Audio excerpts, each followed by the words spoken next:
AI বোকা মানুষের চাকরি খাবে বুদ্ধিমান যন্ত্র। কৃত্রিম মেধার আগ্রাসনে কি বলছেন মোদি?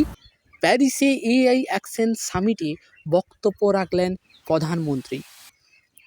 আর্টিফিশিয়াল ইন্টেলিজেন্স বা কৃত্রিম বুদ্ধিমত্তার জন্য নাকি চাকরি খোয়াতে পারেন বহু মানুষ, এমন আশঙ্কা ক্রমশ জোরদার হচ্ছে।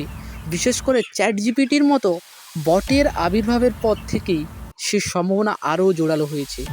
এই পরিস্থিতিতে মঙ্গলবার প্যারিসে এআই অ্যাকশন সামিটে প্রধানমন্ত্রী নরেন্দ্র মোদী মুখে উঠে এলো While the positive potential of AI is বেশি তো আমি ভিডিও দিতে পারবো না, একটুখানি ক্লিপ দিচ্ছি, আপনারা শুনে নিন, আর বাকিটা ইউটিউবে গিয়ে সার্চ করে শুনে নিন। ভিডিওটি যদি ভালো লাগে এবং আপনার মতামতটি অবশ্যই কমেন্টে জানাবেন এবং চ্যানেলটিকে সাবস্ক্রাইব করে কিন্তু পাশে থাকবেন। সঠিক তথ্যগুলো এখানে কিন্তু আপলোড করা হয়। ঠিক আছে? জয় হিন্দ, বন্দে মাতরম।